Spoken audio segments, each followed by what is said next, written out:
আল্লাহ না করুন, আর যদি কোনো কারণে আপনি ক্ষমতাচ্যুত হন, তাহলে এই প্রশংসাকারীরা সমস্বরে কোরাস তুলবে যে প্রকৃতপক্ষে মাহমুদ এমনটারই উপযুক্ত। সুলতানি করার মতো কোনো যোগ্যতাই তার মধ্যে ছিল না। তখন এরা সেই লোকের প্রশংসায় পঞ্চমুখ হবে ক্ষমতার মসনদে, যাকে তারা দেখবে।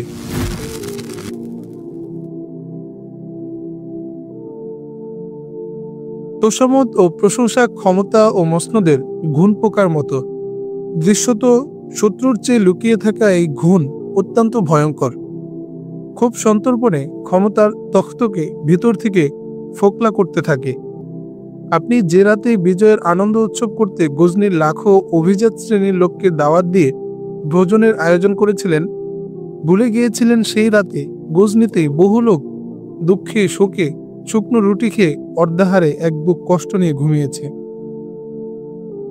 এমনও হয়তো অনেক লোক ছিল সেই রাতে যাদের পেটে এক টুকরো রুটিও যায়নি। তোষামতকারীরা হয়তো আপনাকে সে কথাই বুঝিয়েছে গজনি সালতানাতের লোকেরা খুবই সুখে আছে এবং সবাই আপনার প্রশংসা করছে।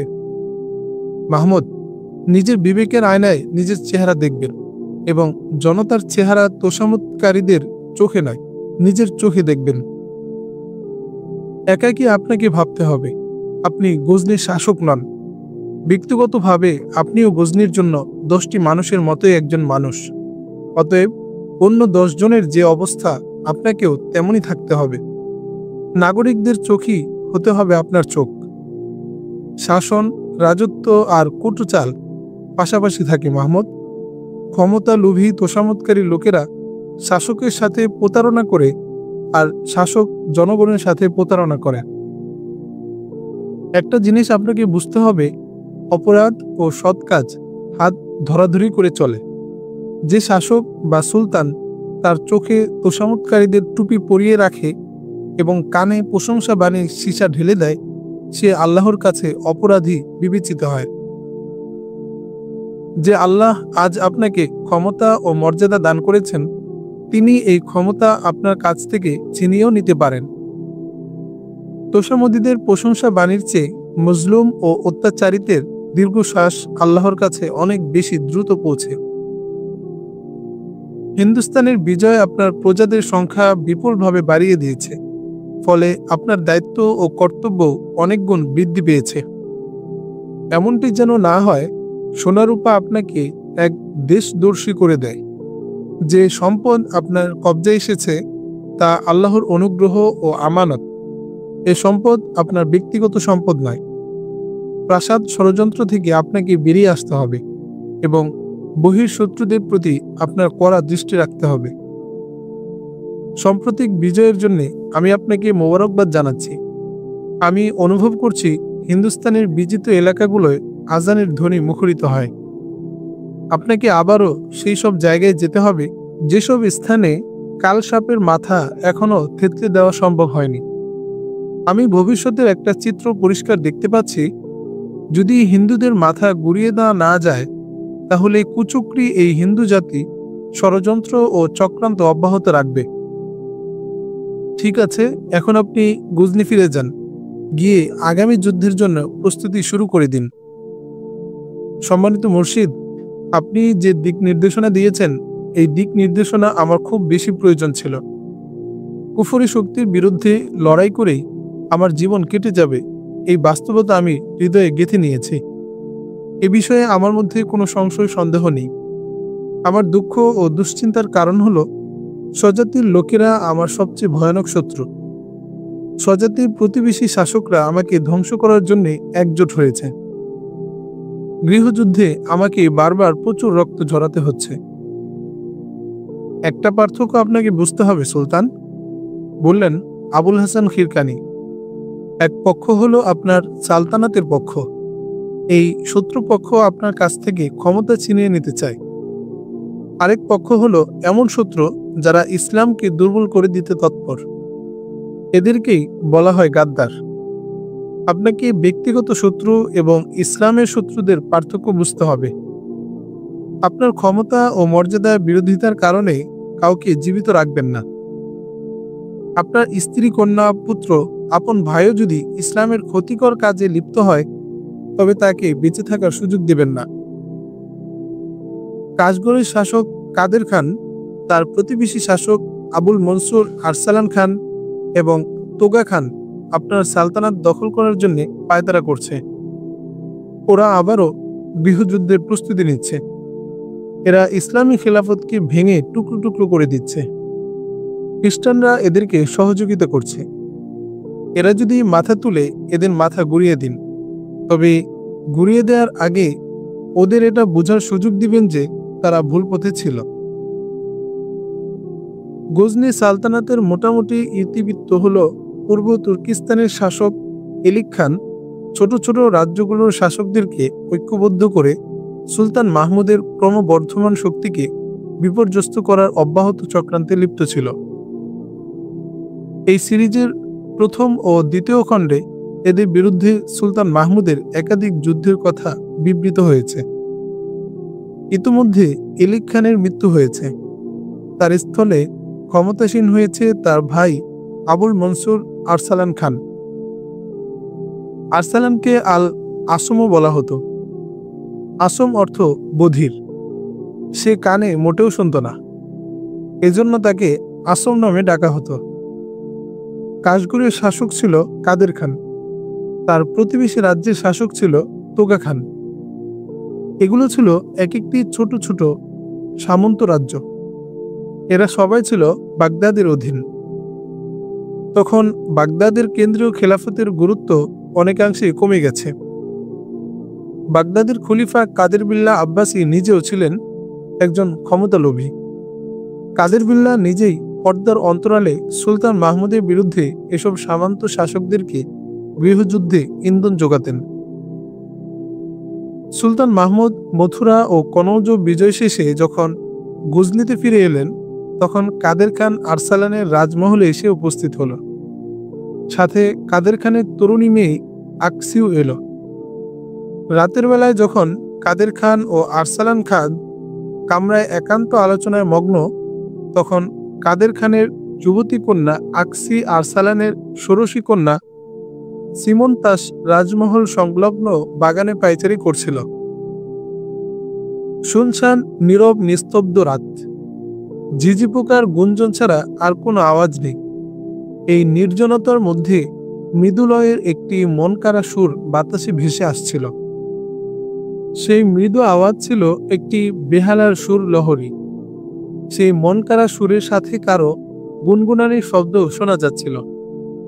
বেহালার মৃদু আওয়াজ ও গুনগুনানির শব্দের মধ্যে এক ছিল মায়াবী আকর্ষণ, যে কাউকে এই বেহালার সুর মুগ্ধ, বিমোহিত ও তন্ময় করে দিতে সক্ষম ছিল। মন মাতানো এই সুরের স্রষ্টা ছিল একজন দৃষ্টিশক্তিহীন বেহালা বাদক। মিমন তাসই এই বেহালা বাদককে বাগানের এক কোণে বসিয়ে রেখেছিল এবং আকসিকে নিয়ে আনমনে বাগানে পায়চারি করছিল।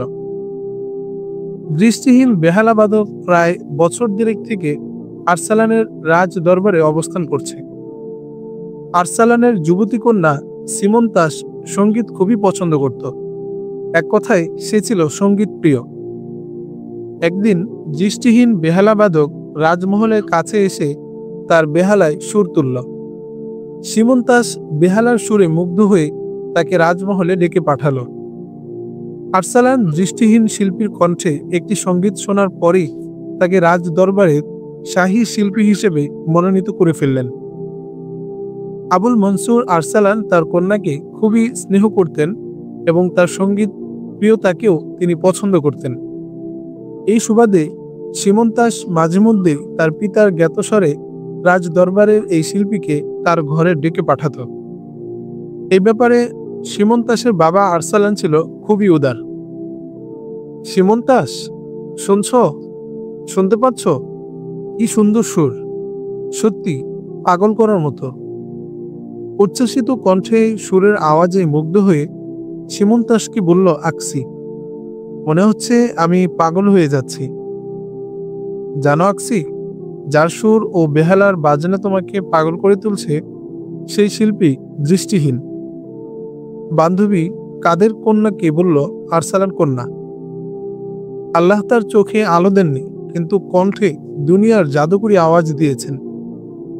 আব্বা অনুমতি দেন না বলে নয়তো আমি এই শিল্পীকে সুলতান মাহমুদের দরবারে নিয়ে যেতাম। আরে তা কেন? এই শিল্পীকে তুমি সুলতান মাহমুদের দরবারে নিয়ে যেতে চাও কেন? সুলতান মাহমুদের সাথে তোমার কি কাজ? জিজ্ঞেস করলো আকসি। কি আর হবে, এক মুসলমানের সাথে আরেক মুসলমানের যে সম্পর্ক থাকে, আমারও তার সাথে একই কাজ। আমি এই দৃষ্টিহীন শিল্পীর সঙ্গীতের মাধ্যমে সুলতান মাহমুদের প্রতি শ্রদ্ধা জানাতাম। তুমি কি শোনোনি তিনি হিন্দুস্তানের কত হিন্দু রাজাকে পরাজিত করেছেন এবং কত মূর্তি ভেঙেছেন? তাতে তোমার খুশি হওয়ার কি আছে? বিস্মিত হয়ে জিজ্ঞেস করলো আকসি। সুলতান মাহমুদ তো তোমার ও আমার খানদানের শত্রু। সে যেসব হাতি ঘোড়া ঢাল তলোয়ার হিন্দুস্তান থেকে নিয়ে এসেছে, সেসব তো আমার ও তোমার খানদানের বিরুদ্ধে ব্যবহৃত হবে। মনে হয় তুমি তোমার খানদানের ইতিহাস জানো না সিমন। আমার বংশের অতীত ইতিহাস সম্পর্কে আমি পূর্ণ অবগত। আমার অতীত সম্পর্কে অবগত বলেই আমি সুলতান মাহমুদের গুণগ্রাহী, বলল সীমন্তাস। তিনি আমাদের শত্রু নন, বরং আমার ও তোমার পরিবার তার শত্রু। সুলতান মাহমুদ ইসলামের পতাকাবাহী। তিনি একজন সফল মূর্তি সংহারী। তুমি হয়তো জানো না, তিনি হিন্দুস্তানের কতজন হিন্দু রাজা মহারাজাকে পরাজিত করে বিজয়ী হয়ে দেশে ফিরে এসেছেন, কিন্তু তিনি সেখানে রাজত্ব করার জন্য থেকে যাননি। তার এসব যুদ্ধ ও অভিযান তো হিন্দুস্তানের ধনসম্পদ লুট করার জন্য। সিমন, ধনসম্পদ হাতিয়ে নিতেই সে বারবার হিন্দুস্তানে হানা দেয়। এবার তো সে হাতি বোঝাই করে সোনাদানা নিয়ে এসেছে। সে অগণিত সোনাদানা সাধারণ মানুষ ও তার সৈন্যদের মধ্যে বিলিয়ে দিয়েছে, আর এখন সে আমাদেরকে তার গোলামে পরিণত করার তৎপরতা চালাচ্ছে। আরে আমি তো তার বন্দী হতেও প্রস্তুত, উচ্ছ্বাসিত কণ্ঠে বলল সীমন্তাস। তোমার মধ্যে কোনো আত্মমর্যাদা বোধ নেই সিমন, তিরস্কার ভরা কণ্ঠে বলল আকসি। তুমি না এলিক খানের ভাতিজি, যে এলিক খান আজীবন সুলতান মাহমুদের বিরুদ্ধে লড়াই করেন? তোমার আব্বা কি এ ব্যাপারে তোমাকে কিছু বলেননি? আমি সবই জানি আকসি। আমার চাচা এলিক খান সুলতান মাহমুদের সাথে প্রতিটি যুদ্ধেই পরাজিত হয়েছেন এবং পালিয়ে জীবন রক্ষা করেছেন। এ ব্যাপারে আমার আব্বার আর কি বলার আছে? আমার আব্বা তো বধির, তিনি তাই শুনতে পান যা তাকে শোনানো হয়। তুমি তোমার বাবাকে নির্বোধ মনে করো? বিস্ময়মাখা কণ্ঠে জানতে চাইল আকসি। মনে হচ্ছে আল্লাহ তাআলা তোমার মধ্যে শুধু রূপ সৌন্দর্যই দিয়েছেন, আত্মমর্যাদা বোধ ও জ্ঞান গরিমা দেননি। গজনি ও খোরাসানের মধ্যে তোমার মতো সুন্দরী দ্বিতীয়টি হয়তো হয়নি, কিন্তু তোমাকে রূপের রানী মনে হলো জ্ঞান বুদ্ধিতে একেবারে শূন্য মনে হয়। আমাকে নির্বোধ বলতেই পারো, কিন্তু আমার গৃহশিক্ষককে তুমি কিছুতেই নির্বোধ বলতে পারবে না। আমার শিক্ষক একজন জ্ঞান ও অভিজ্ঞতার সাগর। তিনি আমাকে আমার খানদানের ইতিহাস বলেছেন। তিনি আমাকে বলেছেন বাবার মধ্যে দূরদর্শিতার অভাব আছে। আমি বলেছিলাম এটা তো তার অক্ষমতা যে তিনি শুনতে পান না। আমার শিক্ষক বললেন শ্রবণ শক্তি দুর্বল হওয়াটাই আসল কথা নয়, মূলত যারাই ক্ষমতার মসনদে বসে তারাই বধির হয়ে যায়। তারা মনে করে সবই তারা শোনে, কিন্তু তখন তাদেরকে রূঢ় বাস্তব ঘটনা ও কঠিন সত্য কথাগুলো শোনানো হয় না। ক্ষমতাসীনরা মনে করে তারা সবই দেখছেন, কিন্তু বাস্তব পরিস্থিতি তাদের দৃষ্টি থেকে আড়াল করে দেওয়া হয়। তারা মনে করে তারাই সঠিক চিন্তা করছে, কিন্তু সঠিক বিষয়টি তারা ভাবার অবকাশ পায় না। তাদের মেধা মননে ভিন্ন চিন্তা চাপিয়ে দেওয়া হয়। আকসি, আমার শিক্ষক একদিন আমাকে বললেন তোমার চাচা এলিক খান বধির ছিলেন না, তিনি ছিলেন যথেষ্ট বিবেক ও বুদ্ধিমান ব্যক্তি, কিন্তু গজনি জয় করার ভূত তার মাথায় চেপে বসেছিল এবং সুলতান মাহমুদকে পরাজিত করে বন্দী করার খায়েশ তাকে পেয়ে বসেছিল।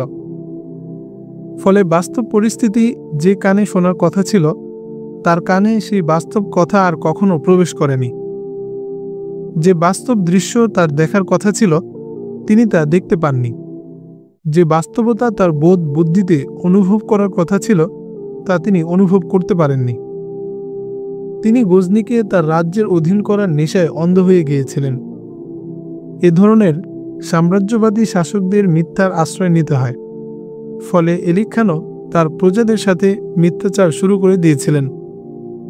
তিনি নানা মিথ্যা বলে তার প্রতিবেশী শাসকদের প্রভাবিত করতে লাগলেন।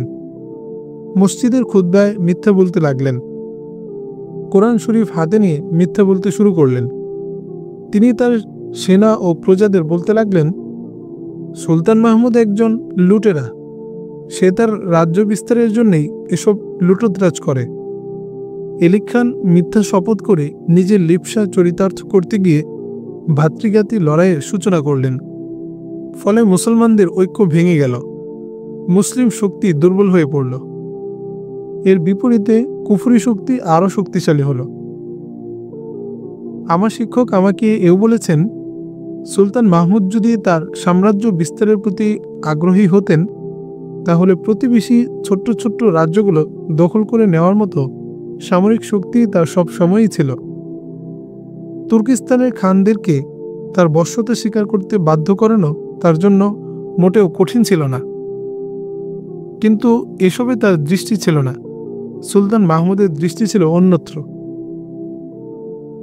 মোহাম্মদ বিন কাসিম ভারতের যে অঞ্চলে ইসলামের আলো ছড়িয়ে দিয়েছিলেন, ভারতের হিন্দু শাসকরা সেই সব এলাকার মুসলমানদের জীবন সংকীর্ণ করে ফেলেছিল এবং মুসলমানদেরকে ইসলাম ও ঈমান নিয়ে বেঁচে থাকার অধিকার কেড়ে নিয়েছিল।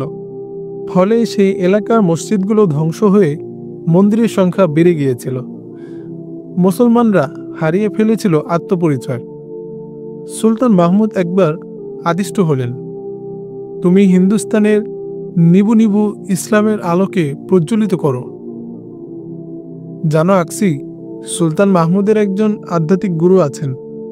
তিনি হলেন শায়েখ আবুল হাসান খিরকানি।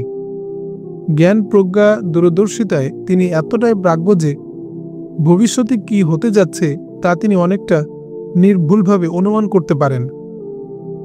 সাধারণ মানুষরা যা কল্পনাও করে না। তার দিমাগ অবলীলায় সেই সব বিষয় চিন্তা করে। তিনি সময়ের গতি বোঝেন এবং সমাজের পরিবর্তন ও করণীয় সম্পর্কে আগে থেকে মানুষকে সতর্ক করেন। সেই খিরকানি সুলতান মাহমুদকে বলেছেন, কুফর এবং স্বজাতির গাদ্দারদেরকে সর্বাগ্রে তোমাকে খতম করতে হবে। আমার শিক্ষক বলেছেন, যখন ভাই ভাইয়ের বিরুদ্ধে যুদ্ধে লিপ্ত হয় তখন তাদের ক্ষতস্থান থেকে ঝরে পড়া প্রতি ফোঁটা রক্তে জমিন কেঁপে ওঠে। আসমান কাঁদে এবং আল্লাহর ফেরেশতাগণও কাঁদে। সীমন্তাস, তুমি তো এর আগে কখনো এমন কথা বলনি। আকসি সীমন্তাসের মুখ দুহাতে চেপে ধরে বলল, এই বয়সে তোমার এসব ভারীকে কথাবার্তা শোভা পায় না। তোমার শিক্ষক হয়তো তোমাকে ভুল শিক্ষা দিয়েছেন। তিনি তো দেখছি এই বয়সেই তোমাকে দরবেশে পরিণত করতে চান। এমন একটি সুন্দর রাতে এমন সুন্দর সুর লহরী ও গানের মধ্যে তুমি কেমন যেন রুক্ষ শুষ্ক হয়ে যাচ্ছ সিমন। হৃদয় যখন আলোয় আলোকিত হয়ে যায় তখন এমনটি হয়ে থাকে আকসি। আমাকে তুমি রুচিহীন বলছো? আসলে আমি রুচিহীন নই। আমার রুচির জন্যই তো এই দৃষ্টিহীন শিল্পী রাজ দরবারের রাজকীয় শিল্পীতে পরিণত হয়েছে। আমি হৃদয় আলোকিত করার যে কথাগুলো বলেছি এসবে আমি পেয়েছি আমার শিক্ষকের পাঠ ও এই দৃষ্টিহীনের সঙ্গীত থেকে। আমি সবসময়ই এই শিল্পীর বেহালার তারে ভিন্ন কিছু অনুভব করি। এই শিল্পীর সঙ্গীত সবসময় আমাকে অপার্থিব পয়গাম শোনায়। সঙ্গীত? সঙ্গীতের মধ্যে আবার তুমি কি পয়গাম আবিষ্কার করো সিমন? জানতে চাইল আকসি। সে কথা আমি তোমাকে বলে বোঝাতে পারবো না, তবে তা আমি হৃদয় দিয়ে অনুভব করি। দৃষ্টিহীন শিল্পী ধীর লয়ে বেহালা বাজাচ্ছিল এবং কেমন যেন আবেশ জড়ানোর সুরে গুনগুনাচ্ছিল। কখনো শিল্পীর কণ্ঠের চেয়ে বেহালার আওয়াজ, আবার কখনো বেহালার আওয়াজের চেয়ে শিল্পীর কণ্ঠ উচ্চকিত হচ্ছিল। একসময় সীমন্তাস ও আকসি পায়চারি করতে করতে দৃষ্টিহীন শিল্পীর কাছে চলে এলো, কিন্তু শিল্পী আপন মনে সঙ্গীত ও বেহালায় মগ্ন ছিল। সে কারো উপস্থিতি মোটেও টের পেল না। তুমি তোমার বাবাকে এই বিষয়টি বোঝাতে পারবে যে সুলতান মাহমুদ তার সাম্রাজ্য বিস্তারে উৎসাহী নয়? আকসি সীমন্তাসকে প্রশ্ন করল, তোমার আব্বা কি বিশ্বাস করবেন সুলতান মাহমুদের সার্বিক যুদ্ধ উন্মাদনা ইসলামের জন্যে? না, আমি হয়তো তা পারবো না। তাছাড়া আব্বাকে এ ব্যাপারে বোঝানোর প্রয়োজনও আমি বোধ করি না, বলল সীমন্তাস। আব্বা হয়তো সুলতান মাহমুদের বিরোধিতা করেন বটে, কিন্তু তিনি হয়তো সুলতান মাহমুদের বিরুদ্ধে যুদ্ধে লিপ্ত হবেন না। তিনি শত্রুতা করেন ঠিকই, বিরোধিতাও করেন, সেজন্য সুলতানের কোনো সহযোগিতাও করবেন না। আমি তোমাকে একটি গোপন কথা বলতে চাই সিমন, বলল আকসি। তোমার আব্বা কিন্তু সুলতান মাহমুদের বিরুদ্ধে যুদ্ধের প্রস্তুতি শুরু করে দিয়েছেন। তাই নাকি? তাহলে আমি তাকে যুদ্ধ থেকে বিরত রাখব, উদ্বিগ্ন কণ্ঠে বলল সীমন্তাস। মাথা ঠিক করো সিমন, কিছুটা উৎসাহমাখা কণ্ঠে বলল আকসি। কোনো তুর্কি মেয়ের জন্যে এমন আত্মমর্যাদাহীন হওয়া শোভা পায় না। তুমি তো দেখছি মানসিকভাবে গজনির বাদী হয়ে গেছ। হঠাৎ দৃষ্টিহীন শিল্পীর বেহালার আওয়াজ বেতাল হয়ে গেল, যেন কেউ বেহালার তারে প্রচণ্ড আঘাত করেছে। বেহালাটি একটু বেসুরো উঁচু আওয়াজ তুলে স্তব্ধ হয়ে গেল। সুলতান মাহমুদ এমন ভয়ঙ্কর একটি শক্তি, সে যেভাবে হিন্দুস্তানের রাজ্যগুলো দখল করেছে, এভাবে তুর্কিস্তানের সবগুলো রাজ্য দখল করে নেবে। তুমি দেখনি কিভাবে খাওয়ারিজম দখল করে নিল? তুমি কি ভুলে গেছ এখন কে খাওয়ারিজম শাসন করছে? বলল আকসি। সুলতান মাহমুদের বিখ্যাত সেনাপতি আলতান্তাস এবং তার ডেপুটি আরসালান জাজেব, জানো এরা গজনির কসাই। তারা যাকেই গজনির প্রতিপক্ষ মনে করছে তাকেই হত্যা করেছে। তাহলে আমার ও তোমার আব্বা কি করতে চান, জানতে চাইল সীমন্তাস। তারা খোরাসানের উপর আক্রমণ করতে চান, বলল আকসি। সুলতান মাহমুদের কাছে খবর পৌঁছার আগেই তারা খোরাসানকে কব্জা করে নেবেন। কিন্তু সুলতান মাহমুদ যখন জবাবি আক্রমণ করবেন, তখন সে আক্রমণ কে প্রতিরোধ করবে? কেন? তোমার আব্বা আবুল মনসুর, আমার আব্বা কাদের খান এবং বোখারার শাসক তোগা খান মাহমুদের মোকাবেলা করবেন। তুমি জানো না সুলতান মাহমুদের বিরুদ্ধে তুর্কিস্তানের সকল শাসকদের জোটবদ্ধ করা হচ্ছে, বলল আকসি। সীমন্তাস হাসতে লাগল, যেন তার হাসি আর শেষ হবে না। তার হাসি ছিল বিদ্রুপাত্মক। দীর্ঘ হাসির পর সীমন্তাস আকসির উদ্দেশ্যে বলল, কতিপয় টিকটিকি আর নেংটি ইঁদুর মিলে কি সিংহের মোকাবেলা করতে পারবে? তোমার এই সিংহের যদি জীবনী না থাকে, তবে কি মোকাবেলা করতে পারবে না? রহস্যময় কণ্ঠে বলল আকসি। জীবনী থাকবে না মানে? বিস্মিত কণ্ঠে জানতে চাইল সীমন্তাস। তাকে খোরাসান আক্রমণের আগেই হত্যা করা হবে, কথারই মুখ ফসকে বলে ফেলল আকসি। সাথে সাথে প্রসঙ্গ পাল্টানোর জন্য আকসি বলল, তোমার বেহালা বাদকের মনে হয় ঘুম পেয়েছে, নয়তো চলে গেছে। আর তো বেহালার সুর শোনা যাচ্ছে না। ঠিক তখনই আবার দৃষ্টিহীন বেহালা বাদকের বেহালার মৃদু সুর বাজতে শুরু করল। সেই সাথে বাদকের অনুচ্চ কণ্ঠের হালকা আমেজের কণ্ঠ কানে ভেসে এলো। সিমন, তোমার বেহালা বাদক হঠাৎ নীরব হয়ে গিয়েছিল কেন? সে কি আমাদের কথা শোনার জন্য বাজনা বন্ধ করে দিয়েছিল? আকসি, একজন দৃষ্টি প্রতিবন্ধী বেহালা বাদকের ব্যাপারেও তোমার এত ভয়? বলল সীমন্তাস। এই দৃষ্টিহীন লোকটির বেহালা ছাড়া জগতের আর কোনো কিছুর প্রতি কোনো আগ্রহ নেই। আকসি সীমন্তাসের হাত ধরে তাকে আরও কিছুটা দূরে নিয়ে গিয়ে বলল, তুমি জানো না সিমন, সুলতান মাহমুদের গোয়েন্দারা সব জায়গায় থাকে। আমার আব্বা তার দরবার থেকে 2 গোয়েন্দাকে পাকড়াও করে জল্লাদের হাতে তুলে দিয়েছেন। আমার তো মনে হয় তোমার আব্বার দরবারেও গজনির গোয়েন্দা আছে। তা হয়তো থাকতে পারে, কিন্তু দৃষ্টি প্রতিবন্ধী একজন জাত বেহালা পাগল কখনো গোয়েন্দা হতে পারে না।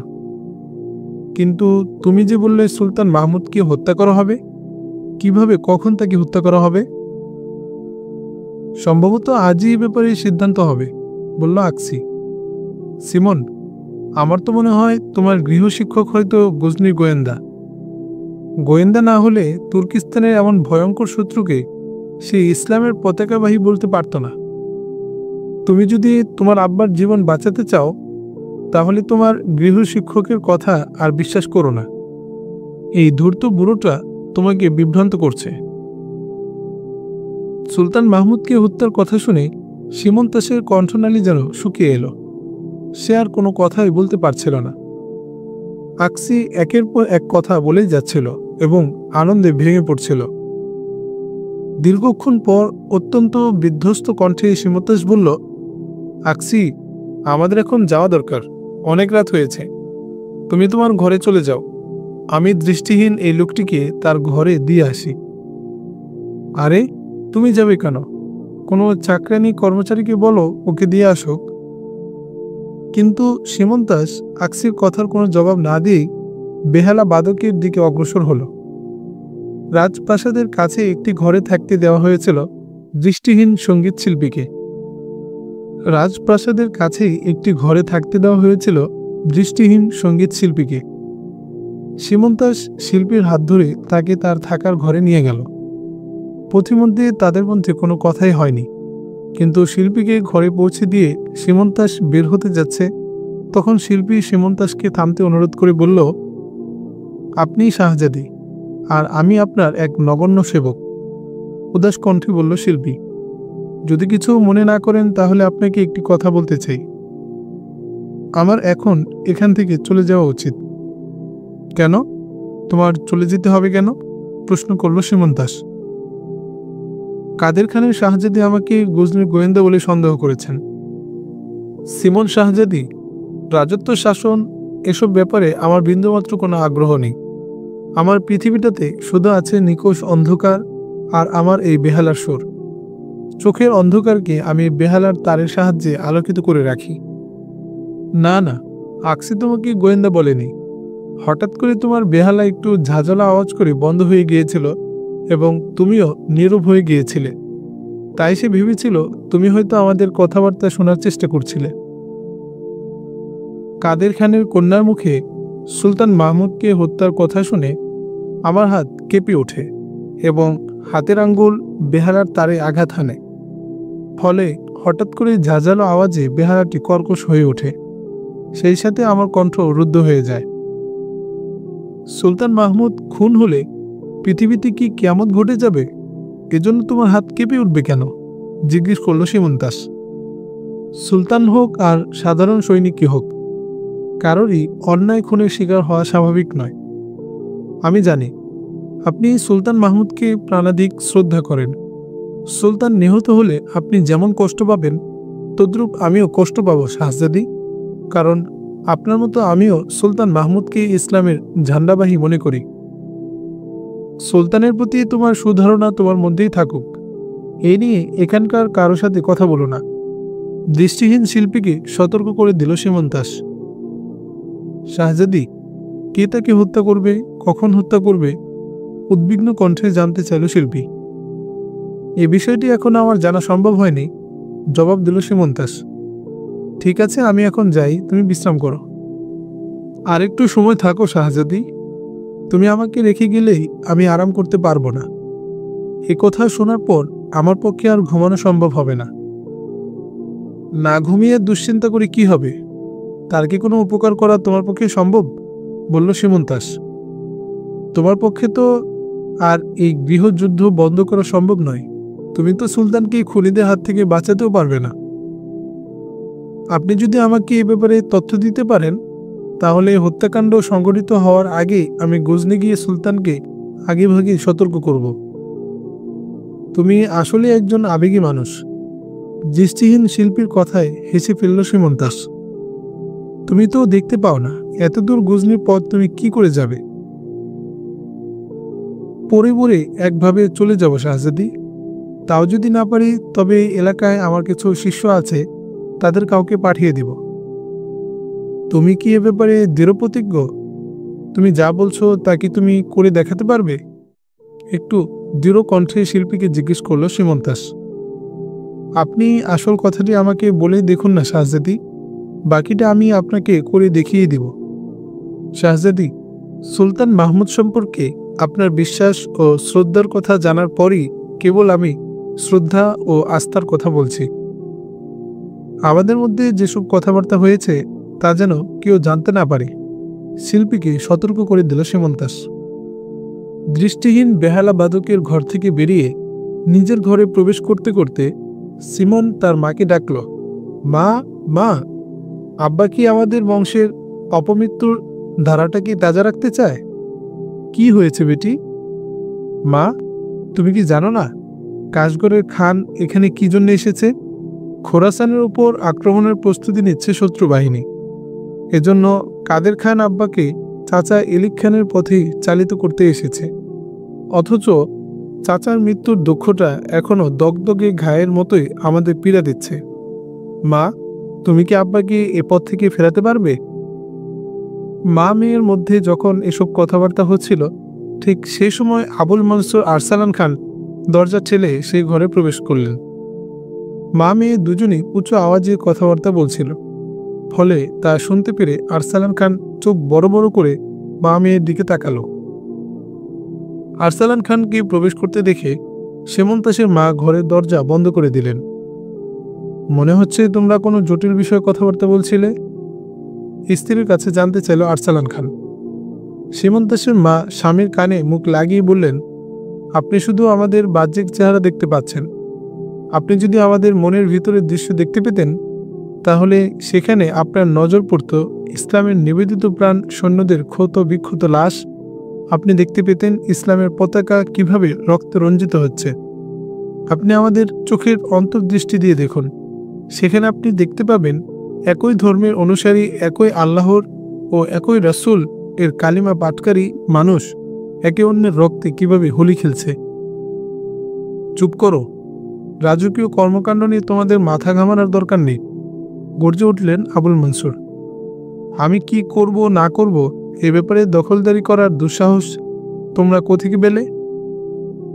হ্যাঁ, এখন আমি কিছু বললে দুঃসাহস হয়ে যায়, আর যখন আমার দেহে তাজা রূপ যৌবন ছিল তখন শত মন্দ কথা বললেও তা দুঃসাহস হতো না, ঝাঁঝালো কণ্ঠে বললেন সীমন্তাসের মা। এখন তো আর আমাকে প্রয়োজন নেই। ৫টি সুন্দরী যুবতী আপনাকে সবসময় ঘিরে থাকে, তো এজন্যই আল্লাহ আপনার কান বধির করে দিয়েছেন, চোখেও টুপি এঁটে দিয়েছে, মাথাটাও ওই ছুকরিরা দখল করে নিয়েছে। এখন আর আপনার পক্ষে নিজের বুদ্ধিতে কোনো কিছু চিন্তা করা সম্ভব হয় না। আপনি কি কখনো ভেবেছেন যে ২ ছুকরিকে তোহফা হিসেবে আপনার কাছে পাঠানো হয়েছে? কি উদ্দেশ্যে, কেন এদের এখানে পাঠানো হয়েছে?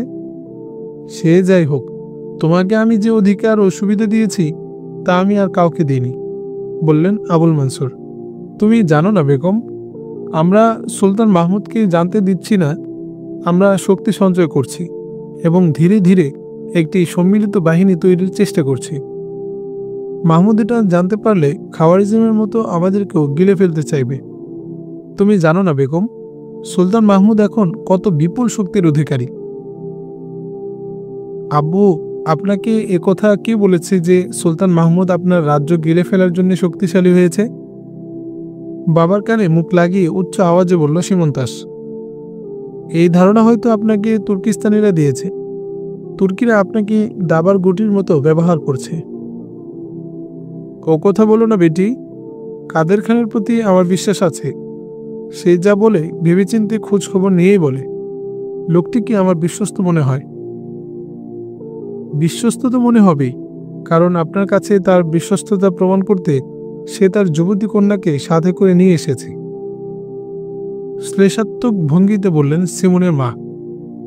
ওই ছুকরি যেভাবে সেজেগুজে হাত মুখ নাড়িয়ে আপনার গায়ের সাথে গা মিশিয়ে কথা বলছিল, তার সবই আমি দেখেছি। একটা খেমটা মাথারির আহ্লাদের জন্যে আপনি কি গোটা সেনাবাহিনীকে গজনি বাহিনীর হাতে জবাই করে ফেলতে চান? আব্বু, রক্ষই এই গৃহযুদ্ধের এ পথে ক্ষতি ছাড়া আর কি পেয়েছি আমরা? চাচা এলিক খান গৃহযুদ্ধে জড়িয়ে পালিয়ে পালিয়ে আতঙ্ক নিয়ে রাজ্য শাসন করেছেন। চাচি তো বলেছেন চাচাকে পরাজিত করার পরও সুলতান মাহমুদ তার রাজ্য দখল করেননি, বলল সীমন্তাস। মা ও মেয়ে দুজন আবুল মনসুরের দোকানে মুখ লাগিয়ে উচ্চ আওয়াজে আবুল মনসুরকে বোঝাতে চেষ্টা করল তিনি যেন কিছুতেই কাদের খানের প্ররোচনায় পা না দেন।